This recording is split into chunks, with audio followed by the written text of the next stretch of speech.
किस किस को पता है कि शिवरी कौन थी? पता है किसी को? शिवरी अदम और बहुत छोटी जाति की थी और मतंग ऋषि के कहने पे उसने अपना जीवन गुजार दिया कि मेरे प्रभु राम आएंगे। देखिए भक्तों, शिवरी चित्रकूट से दूसरे मार्ग पे रहा करते थे, लेकिन कहते नहीं है जब प्रेम भगवान के प्रति होता है ना तो भगवान अपना मार्ग चेंज कर देते हैं भक्तों से मिलने के लिए। प्रभु श्री राम ने अपना मार्ग चेंज कर दिया और शिवरी से मिले और मिलने के बाद उनके हाथों से जूठे बेर भी खा लिए। भाई मिलना तो अलग बात हुई कि हम आपसे मिल लेते हैं, लेकिन खाना बहुत अलग बात है। तो यहाँ पे शिवरी क्या बोलने लगी है? बोल वृंदावन बिहारी लाल की जय।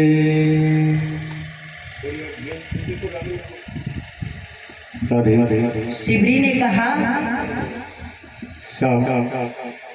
अरे ना देखे कोई धर्म कर्म ना जात, जाने बस भक्तों के दिल की। देखिए मेरे प्रिय भक्तों, सभी लोग हाथ उठा के और ताली बजा के एक तरीके से यही समझ लेना कि आप सभी लोग यहाँ पे शिवरी बनकर बैठे हैं और प्रभु श्री राम को बुला रहे हैं। ना देखे कोई धर्म कर्म ना जात, जाने बस भक्तों के दिल की बात। ना देखे कोई धर्म कर्म ना जात, जाने बस भक्तों के दिल की बात।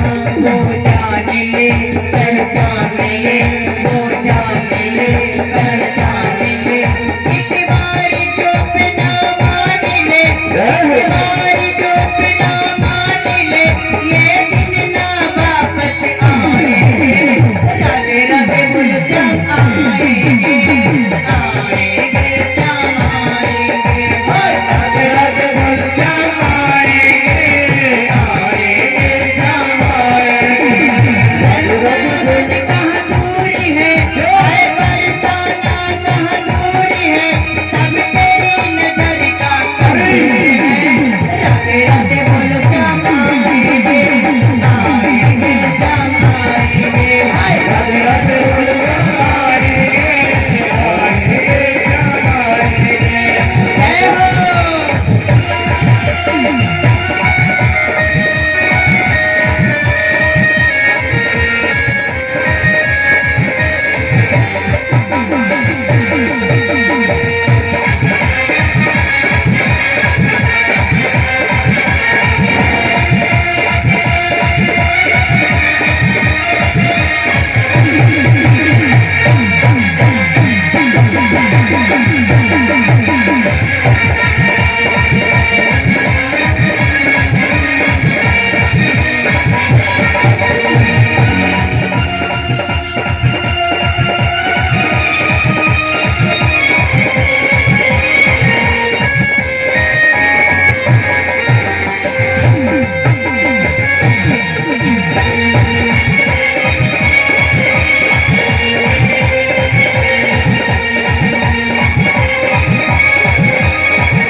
जब हमारी भक्ति बहुत ही अच्छी होती है, जब प्रभु के प्रति समर्पण हो जाता है भक्त, तो पता इस संसार के मरने जीने से वो कभी नहीं रोएगा, लेकिन भगवान की याद में हमेशा रोएगा। और क्या कहा भक्त ने, अरे प्रेम के आंसू जिनके बहते हैं उनके तो हर अंग संग रहते हैं। प्रेम के आंसू जिनके बहते हैं उनके तो हर अंग संग रहते हैं। वो जान ले पहचान ले, वो जान ले पहचान ले, एक बार जो बिना मान ले, एक बार जो बिना मान ले, ये दिन ना वापस आएंगे। राधे राधे बोलो श्याम आएंगे, आएंगे श्याम आएंगे, हाय राधे राधे बोलो श्याम आएंगे, राधे राधे बोलो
बच्चे को है ना पूरी साल पढ़ाते हैं, पूरी साल।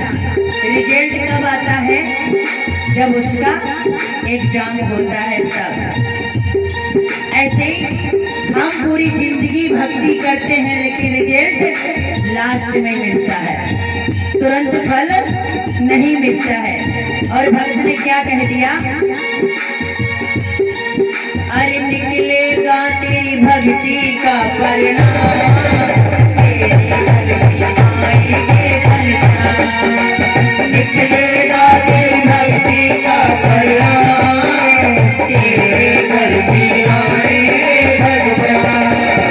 प्यासी हूँ हर प्यासी हूँ, मैं दासी हूँ हर प्यासी हूँ, राधा दुखी खासम खासी हूँ, राधा दुखी खासम खासी हूँ, सुन कर हरि देव न लाए, राधे राधे बोलो श्याम आएंगे, आएंगे श्याम आएंगे, राधे राधे बोलो श्याम आएंगे, आएंगे श्याम आएंगे,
सभी लोग जिसको है ना राधा रानी से प्रेम है और जो भी है ना यहाँ पे सिमरी बनकर बैठे हुए हैं, सभी लोग ऊंचे ऊंचे हाथ उठा लीजिएगा और सभी लोग हमारे साथ में गाएंगे। अरे राधे राधे बोलो श्याम आएंगे, आएंगे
सभी जानते हैं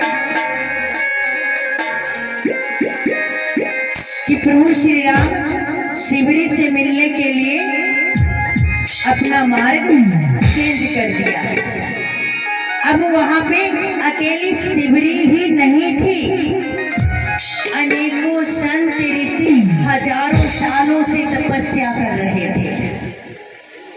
और जब भी है ना वो शिवरी को देख लिया करते थे तो क्या कहते थे, अरे तेरे यहाँ राम आएंगे, तू अधम नीच जाति की है, हमसे पूछो, मैं हजारों सालों से तप कर रहा हूँ, प्रभु श्री राम तो हमारी कुटिया में आएंगे।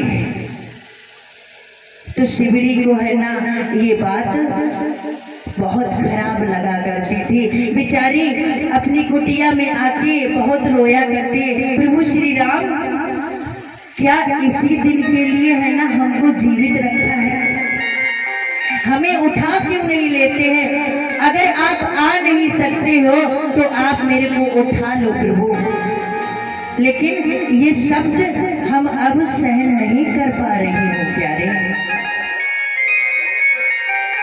अब शिवरी पे है ना इतना बुढ़ापा आ जाता है, फिर भी है ना वो बागों से कलिया चुनकर लाया करती थी और रास्ते में बिछाया करती थी। किस लिए बिछाया करती थी? कि मेरे प्रभु श्री राम के कमल के पंखुड़ी जैसे कोमल पैर हैं, कहीं इनको कोई कांटा ना, कोई कंकड़ ना चुभ जाए, इसलिए वो रोज रास्ते को बुघारा करती थी और कलियां बिछाया करती थी। और प्रभु श्री राम आए भी उस मार्ग से, प्रभु श्री राम निकले और हरेक संत के यहाँ पे गए।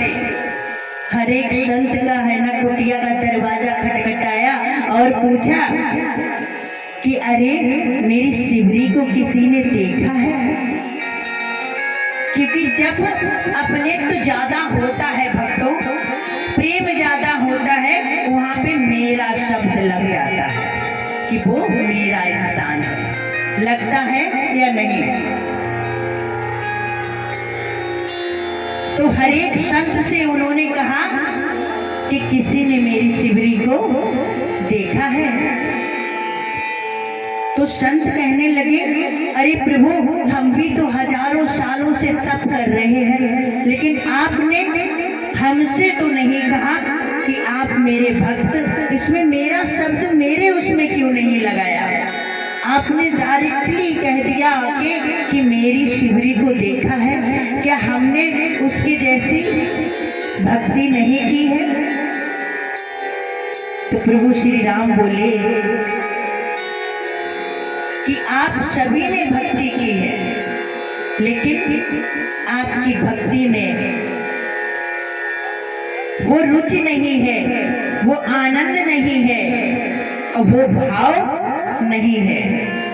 जब तक भक्तों भक्ति में भाव नहीं होता है तब तक कोई चीज, अगर हम मार्केट में जाते हैं तो आज दिन तक किसी ने बिना भाव के कोई चीज खरीद पाई है? किसी को भी बिना भाव के चीज मिली है? हर चीज का भाव होता है कि अगर हम 1 किलो चने लेने के लिए जाएं तो उसका भी भाव लगता है। जब हमें मार्केट में चीज बिना भाव के नहीं मिल सकती तो भगवान कहाँ बिना भाव के मिल जाएगा भक्तों? किसी को मिल जाएगा क्या? नहीं मिल पाएगा। तो इसलिए भक्तों जब तक है ना अपने भाव को चेंज नहीं करोगे तब तक परमात्मा नहीं मिलेगा। हम चाहे जितने जतन कर लें, चाहे हजारों कन्या रोज खिलाए, चाहे हजारों गायों को रोज खिलाए, एक कहावत कही जाती है कि मैंने है ना आज गायों को चारा खिला दिया। भैया कह तो दिया तूने, पहले चारा खिला दिया, तो खिलाया क्या है? खिलाया क्या है? उसका पेट क्या भरा? तू तो है ना खिलाने के बाद गा रहा है, तो क्या खिलाया? कहा गया है कि भावना में अगर भावना हो तो भावना बेकार है, और भावना में थोड़ा सा भाव आ जाए तो भव से बेड़ा पार है। यहाँ पे इतने भक्तजन बैठे हैं, क्या सभी लोग कथा ही सुनने के लिए थोड़ी नहीं आए होंगे? कुछ लोग तो अपनी इच्छाएं भी लेके आए होंगे कि मैं कथा 7 दिवस तक है ना श्रवण करूंगा। हे भागवत भगवान, हमारी इस इच्छा को पूरा कर देना, हम बड़े भाव से कथा सुनेंगे। और इच्छा पूरी होती है। ये श्रीमद् भागवत जब धुंधकारी को मोक्ष की प्राप्ति करा सकता है, तो क्या हम आपको भव से पार नहीं निकाल सकता है? लेकिन सुनने का तरीका होता है। भागवत कैसे सुनी जाती है? देखिए, राजस्थान में हम कथा करने के लिए गए, तो वहाँ पे हमारी माताएं बहनें और भाई बंधु निराहार रह के भागवत सुना करते थे। एक टाइम परीक्षित जी एक टाइम भोजन किया करते थे, और ऐसा नहीं कि वो भक्त ही एक टाइम भोजन करते थे, वहाँ पे व्यास जी भी एक टाइम ही भोजन किया करते थे, क्योंकि वहाँ का नियम अलग है। और वहाँ 2 पारी में कथा हुआ करती थी, 9 बजे से लेके 11:30 बजे तक, और 3 बजे से लेके 6 बजे तक। दोपहर में है ना माताएं बहनें अपना कीर्तन भजन किया करती थी। देखिए, सबसे बड़ी बात, हमारी माताएं बहनें कहा गया है देवी स्वरूप तो होती है, और हर एक संकट को भी झेल जाती है हर प्रकार से।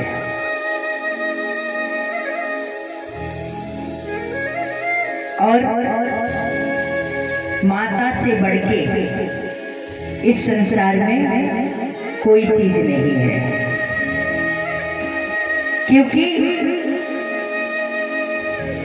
इन माताओं ने एक से एक वीरों को जन्म दिया है, और सभी देवताओं को भी जन्म दिया है। जिसने भगवान को भी जना हो, माँ के पुण्य से जगत बना है, ईश्वर को भी माँ ने जना है। तो सबसे बड़ी कौन हुई? माता हुई है। और आज के जमाने में 2 ही लोग है ना दुखी हैं, मैया और गैया मैया, माता और गाय माता। योगी जी ने बहुत अच्छा किया, बताएं, उन्होंने गाय तो ढिलवा दी है। एक बात बताइए परीक्षित जी, यदि आपके पास कोई आए तलवार लेके, और आके है ना किसी व्यक्ति का, किसी पक्षी का लो, किसी का भी ले लो, अगर एकदम से है ना मूड उतार लिया जाए तो उसे इतना कष्ट नहीं होगा। यदि रोज है ना अगर एक उंगली ये काटी जाए, एक वो काटी जाए, धीरे धीरे करके उसका एक एक अंग काटा जाए, तो उसको कितना दर्द होगा। वो तो यही कहेगा, हे भगवान हमें एक ही बार में ही मार दो, रोज रोज का ये दर्द मुझसे सहा नहीं जाता है। योगी जी ने किया तो बहुत अच्छा, गायां कटवाना तो बंद कर दिया, लेकिन हर रोज ये ब्लेडों से फट रही है, कट रही है। भाई ये क्या है? ये अच्छा है या गलत? किसान वो ब्लेड भी लगाएगा, सुरक्षा भी करेगा, लेकिन जितना पतन है ना तब नहीं होता था, उससे ज्यादा पतन अब हो रहा है। होता है ना भाइयों, होता या नहीं होता? अच्छा, किस किस को है ना इस चीज से है ना ये सहमत है कि गायों का पतन हो रहा है, वो लोग बता दीजिएगा। देखिए, उस चीज से कष्ट नहीं होता है जो चीज हमें दिखता नहीं है, उसका दर्द कम होता है। जो हर रोज देखते हैं ना, कहीं रोड पे है ना, कहीं बैल पड़ा है, कहीं वो है ना, कई जगह पे हम गए, देखा रास्ते में किसी की टांग कटी पड़ी है, किसी के गर्दन तक है ना, तो बड़ा दर्द होता है। अब भाई वो लोग तो बैठे हैं बड़े बड़े आसनों पे, उन्हें क्या पता क्या हो रहा क्या नहीं हो रहा। उन्होंने तो कह दिया कि हमने ये सारा कुछ बंद करा दिया, लेकिन बंद कराया तो कराया क्या? बोल वृंदावन बिहारी लाल की, लड्डू गोपाल की।